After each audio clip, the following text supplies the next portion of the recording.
Assalamualaikum warahmatullahi wabarakatuh. Perkenalkan, kami dari anggota kelompok 5 yang akan mempresentasikan tugas kami dengan tema evaluasi proyek publik guna memenuhi tugas mata kuliah ekonomi publik. Sebelumnya, izinkan kami untuk mengucapkan terima kasih kepada dosen mata kuliah kami, Bapak Andika Wahyudiono, yang telah memberikan kesempatan kepada kelompok kami untuk mempresentasikan tugasnya. Selanjutnya, kita akan ke materi yang pertama. Perkenalkan, nama saya Chandra Yunfa dengan NIM 21-1801. Di sini saya akan menjelaskan materi yang pertama tentang pengertian evaluasi proyek publik. Di sini saya akan menjelaskan 4 definisi terpisah dari evaluasi proyek publik dan evaluasi proyek publik. Yang pertama yaitu definisi dari evaluasi. Evaluasi menurut Brinkerhoff adalah penyelidikan atau proses pengumpulan informasi yang sistematis dari berbagai aspek pengembangan program profesional dan pelatihan untuk mengevaluasi kegunaan dan kemanfaatannya. Jadi, menurut saya, evaluasi merupakan suatu prosedur yang digunakan untuk mengetahui dan mengukur sesuatu dengan menggunakan aturan-aturan yang telah ditentukan. Yang kedua, definisi proyek. Proyek menurut Nur Hasan adalah upaya yang diorganisasikan untuk mencapai tujuan, sasaran, dan harapan-harapan penting dengan menggunakan anggaran dana serta sumber daya yang tersedia, yang harus diselesaikan dalam jangka waktu tertentu. Jadi, proyek merupakan aktivitas yang telah direncanakan untuk diselesaikan dalam jangka waktu tertentu, dan di dalamnya terdapat alokasi dana. Yang ketiga, definisi dari publik.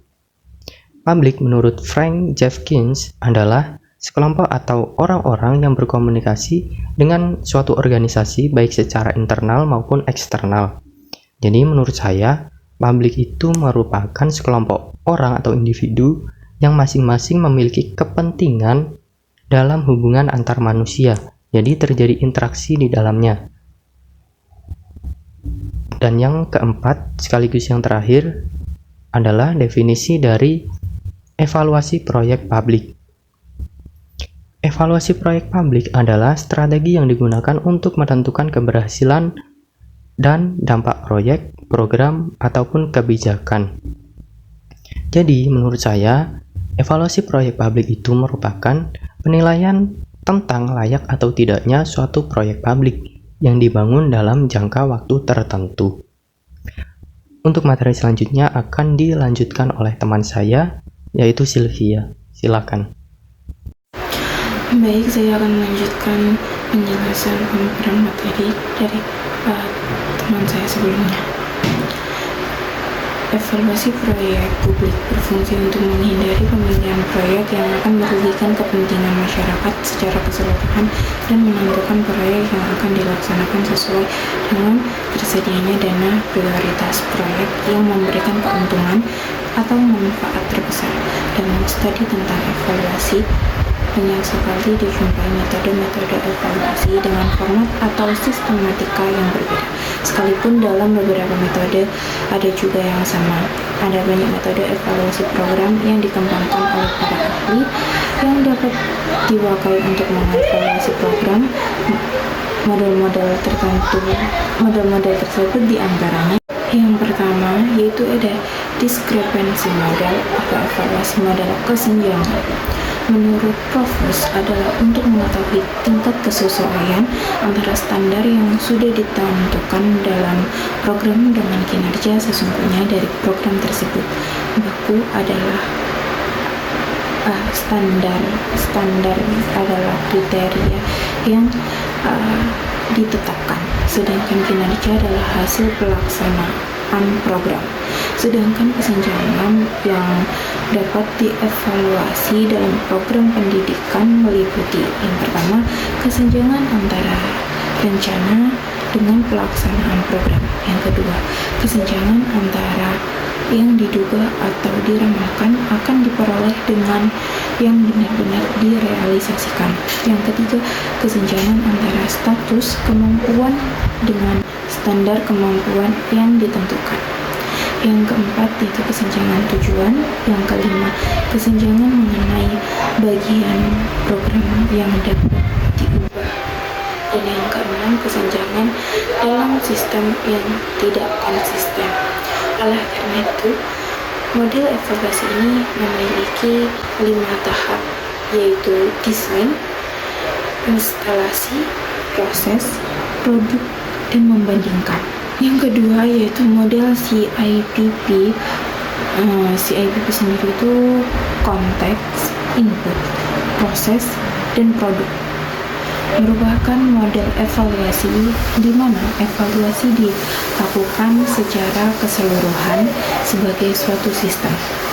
Evaluasi model CIPP merupakan konsep yang ditawarkan oleh Staffelbeam dengan pandangan bahwa tujuan penting evaluasi adalah bukan membuktikan tetapi untuk memperbaiki. Keempat macam evaluasi tersebut divisualisasikan sebagai berikut. Bentuk pendekatan dalam melakukan evaluasi yang sering digunakan yaitu pendekatan eksperimentasi, pendekatan yang berorientasi pada tujuan, yang fokus pada keputusan, berorientasi pada pemakai, dan pendekatan yang responsif yang berorientasi terhadap target keberhasilan dalam evaluasi. Yang ketiga yaitu responsive evaluation model. Model ini juga menekankan pada pendekatan kualitatif, naturalistik. Evaluasi ini tidak diartikan sebagai pengukuran, melainkan pemberian makna atau melukiskan sebuah realitas dari berbagai perspektif orang-orang yang terlibat, berminat, dan berkepentingan dengan program. Tujuan evaluasinya adalah untuk memahami semua komponen program melalui berbagai sudut pandang yang berbeda, sesuai dengan pendekatan yang digunakan. Yang keempat yaitu formative summative evaluation model. Evaluasi formatif digunakan untuk memperoleh informasi yang dapat membantu memperbaiki program. Evaluasi formatif dilaksanakan pada saat implementasi program sedang berjalan. Fokus evaluasi bergeser pada kebutuhan yang dirumuskan oleh karyawan atau orang-orang dalam program. Yang kelima yaitu measurement model. Sesuai dengan namanya, model ini sangat menitik beratkan pada kegiatan pengukuran. Pengukuran digunakan untuk menentukan kuantitas suatu sifat tertentu yang dimiliki oleh objek, orang maupun peristiwa dalam bentuk unit ukuran tertentu. Dalam bidang pendidikan, model ini telah diterapkan untuk mengungkapkan perbedaan-perbedaan individual maupun kelompok dalam hal kemampuan, minat, dan sikap. Yang keenam yaitu goal-free evaluation approach. Model evaluasi bebas tujuan maksudnya bahwa para evaluator atau penilai mengambil dari berbagai laporan atau catatan pengaruh-pengaruh nyata atau konkret dan pengaruh-pengaruh yang tidak diinginkan dalam program pendidikan dan pelatihan. Perhatian khusus diberikan secara tepat terhadap usulan tujuan-tujuan dalam evaluasi, tetapi tidak dalam proses evaluasi atau produk. Yang selanjutnya yaitu analisis cost benefit. Analisis cost benefit digunakan untuk mengevaluasi penggunaan sumber-sumber ekonomi agar sumber yang langka tersebut dapat digunakan secara efisien. Analisis cost benefit merupakan alat bantu untuk membuat keputusan publik dengan mempertimbangkan kesejahteraan masyarakat. Ada dua pihak yang menaruh perhatian pada analisis ini, yaitu pertama, para praktisi teknis dan ekonom yang berperan dalam mengembangkan metode analisis, pengumpulan data, dan membuat analisis serta rekomendasi. Kedua, pemegang kekuasaan eksekutif yang berwenang untuk membuat peraturan dan prosedur untuk melaksanakan keputusan publik. Saat ini, analisis manfaat dan biaya merupakan alat utama dalam membuat evaluasi program atau proyek untuk kepentingan publik, seperti manajemen sumber daya alam dan pengembangan sumber energi alternatif. Biasanya analisis ini terintegrasi dengan analisis mengenai dampak lingkungan atau AMDAL yang dilakukan untuk mengevaluasi dampak suatu proyek atau program terhadap lingkungan hidup, sehingga analisis ini tidak hanya melihat manfaat dan biaya individu.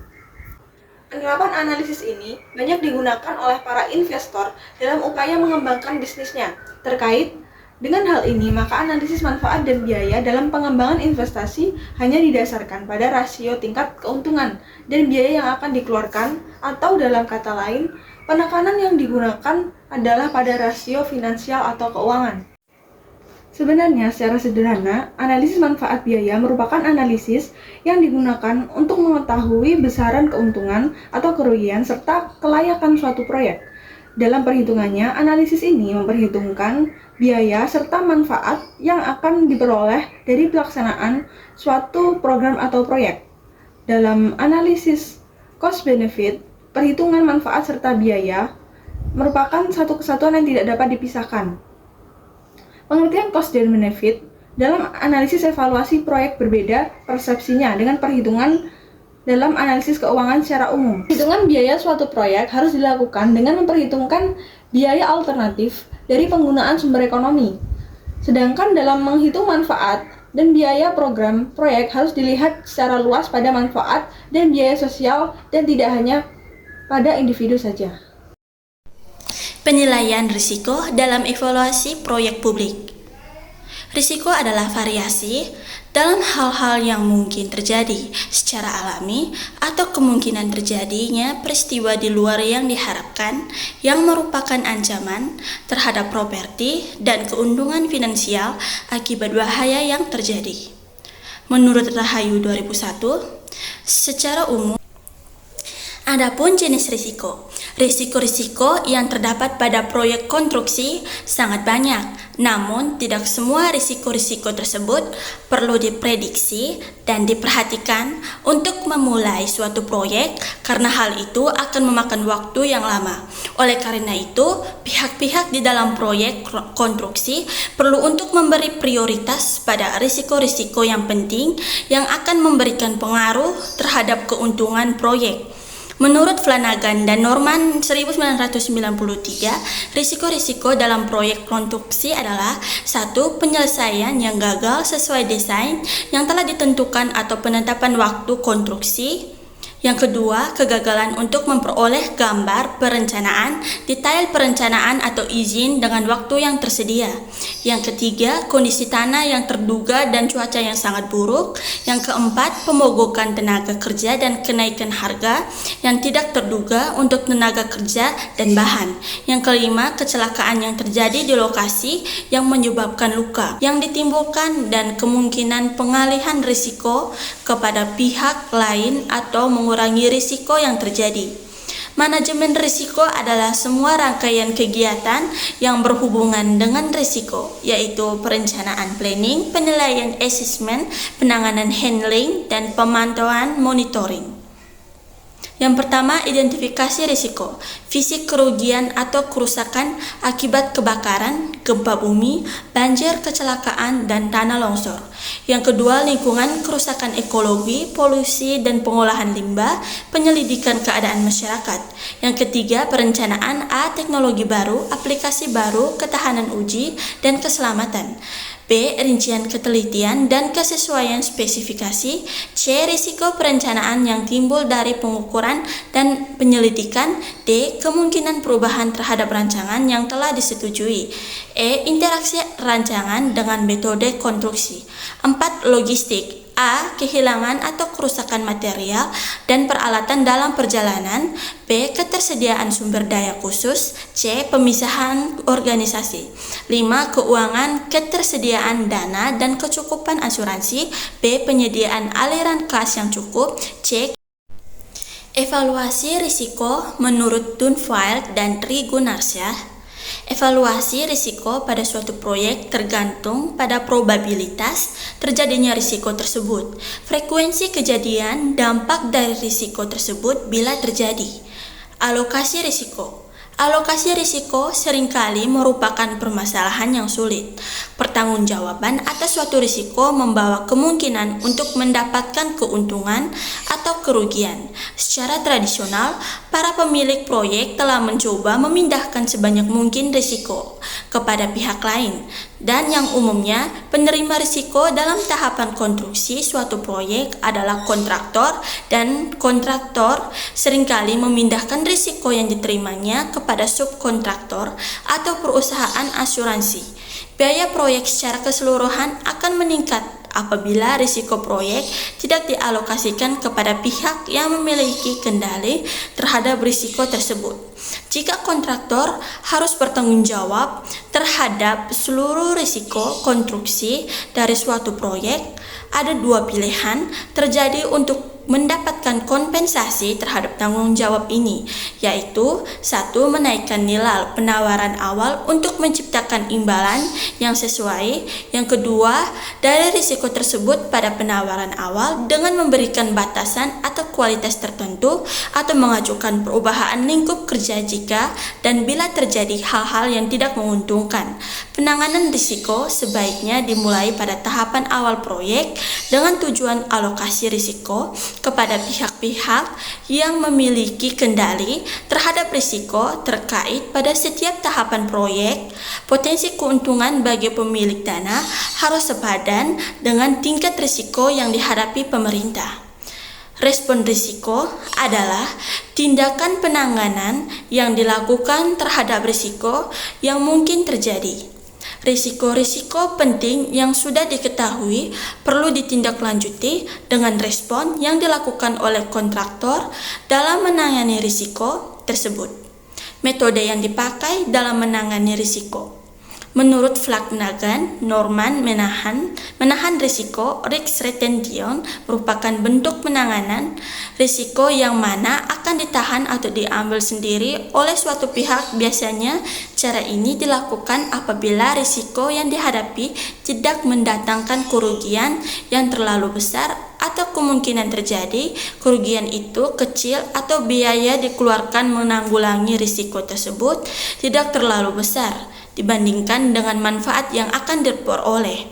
1. Mengurangi risiko, yaitu tindakan untuk mengurangi risiko yang kemungkinan akan terjadi dengan cara pendidikan dan pelatihan bagi para tenaga kerja dalam menghadapi risiko, perlindungan kemungkinan kehilangan terhadap sesuatu. Yang kedua, perlindungan terhadap orang dan properti. Yang ketiga, mengalihkan risiko. Pengalihan ini dilakukan untuk memindahkan risiko kepada pihak lain. Bentuk pengalihan risiko yang dimaksud adalah asuransi dengan membayar premi.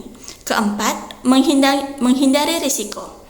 Menghindari risiko sama dengan menolak untuk menerima risiko, yang berarti menolak untuk menerima proyek tersebut. Selanjutnya di sini kami akan menjelaskan tentang contoh kasus yang sesuai dengan materi kami, yaitu evaluasi proyek publik. Kasus yang pertama dengan judul Analisis Dampak Operasional Proyek Publik MRT terhadap pengurangan kemacetan di Ibu Kota Jakarta. Deskripsi permasalahannya yaitu masalah kemacetan di Jakarta menjadi permasalahan yang serius dikarenakan pesatnya pertumbuhan kendaraan bermotor menjadi perhatian penting bagi pemerintah dan masyarakat untuk menangani permasalahan kemacetan itu sendiri.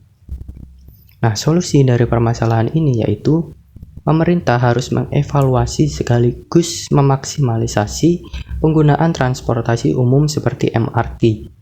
Hal ini diperlukan dalam upaya mengurangi jumlah kendaraan di jalan raya yang berdampak pada berkurangnya kemacetan di jalan akibat masyarakat yang masih menggunakan kendaraan-kendaraan pribadi.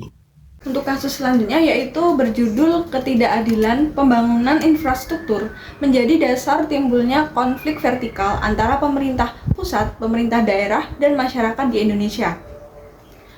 Konflik ini membahas tentang ketidakadilan pembangunan infrastruktur di Indonesia yang tidak merata antara daerah kota dengan daerah terpencil. Pembangunan biasanya hanya dilakukan pada daerah-daerah yang ada di kota, sedangkan daerah terpencil mengalami ketertinggalan. atau ketimpangan, seperti jalan yang masih rusak, akses untuk menuju ke jalan utama susah, terus tidak adanya jembatan gitu. Sedangkan pada daerah kota, semua fasilitas sudah terpenuhi dengan baik. Hal ini justru akan menimbulkan konflik antara masyarakat dan juga pemerintah. Konflik ini akan terus-terusan terjadi apabila tidak ada penanganan. Maka dari itu perlu dilakukan pemerataan pembangunan di seluruh Indonesia. Dan juga selain itu juga perlu pemerataan kesempatan kerja.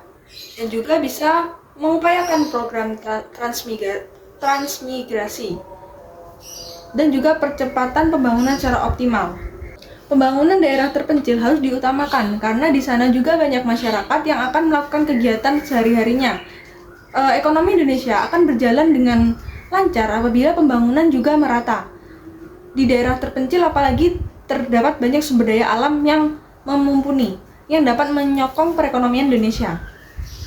Dan untuk meminimalisir konflik yang terjadi, yaitu perlu adanya pembenahan komunikasi antara pemerintah pusat, pemerintah daerah, dan juga masyarakat. Pemerintah pusat dan pemerintah daerah harus bisa bersinergi dalam mendengarkan aspirasi masyarakat, baik masyarakat kota maupun pedalaman.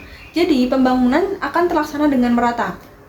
Dan masyarakat terpencil tidak merasa tertinggal atau dibedakan oleh pemerintah. Baik, untuk kasus saya yaitu kasus tentang analisis proyek kerjasama pemerintah dan dengan badan usaha KBBU dalam pengadaan sistem penyediaan air minum SPAM di Jawa Timur. Deskripsi permasalahan konflik antara pusat dan daerah yang berwujud tarik-menarik kepentingan dalam pembangunan dan pengelolaan SPAM unggulan terjadi karena muatan politik dari kedua belah pihak, porsi kekuasaan, dan besaran penanaman modal yang berbeda, serta partisipasi masyarakat yang sangat minim dilibatkan dalam pengambilan keputusan. Solusinya, mereka harus melakukan kerjasama dengan badan usaha swasta, pemerintah swasta. Yang kedua yaitu pemerintah lebih memperhatikan bagaimana proyek tersebut dapat menguntungkan masyarakat dan terlebih lagi sebaiknya mendengarkan aspirasi dari masyarakat setempat sebelum pengadaan proyek tersebut. Judul kasus, evaluasi proyek penanggulangan bencana angin seroja di wilayah NTT, peran dan tantangan dalam meningkatkan resiliensi masyarakat. Deskripsi permasalahan, bencana merupakan peristiwa atau rangkaian peristiwa yang mengancam dan mengganggu kehidupan. Dalam menanggulangi suatu hal tersebut, pemerintah melakukan berbagai cara yang dapat membantu masyarakat yang terkena dampak angin seroja. Solusinya dapat dilihat dari beberapa aspek, yaitu logistik, koordinasi, penilaian kebutuhan, keamanan, komunikasi, dan evaluasi. Lanjut ke contoh kasus yang kelima sekaligus yang terakhir. Nah, di sini kami mengambil judul kasus yaitu konflik Pulau Rempang dan evaluasi proyek strategis nasional. Deskripsi dari permasalahannya yaitu perwakilan masyarakat dari 16 kampung adat di Pulau Rempang, Kepulauan Riau menyatakan sikap menolak relokasi. Meski pemerintah memberi tenggat waktu pengosongan kawasan tersebut demi penggunaan proyek strategis nasional PSN yaitu Rempang Eco City.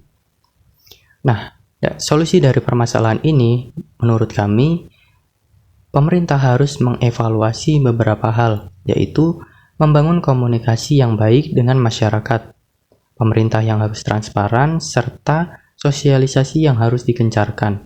Dan yang terakhir, pemerintah harus memberikan kepastian pendidikan terhadap anak-anak yang ada di Pulau Rempang tersebut. Terima kasih. Kesimpulan dari pembahasan yang telah dibahas di atas, yang pertama yaitu evaluasi proyek merupakan penilaian tentang layak atau tidak layaknya suatu proyek publik dibangun dalam jangka waktu tertentu. Kedua, evaluasi proyek publik berfungsi untuk menghindari pemilihan proyek yang akan merugikan kepentingan masyarakat dengan menerapkan metode-metode yang ada di dalamnya.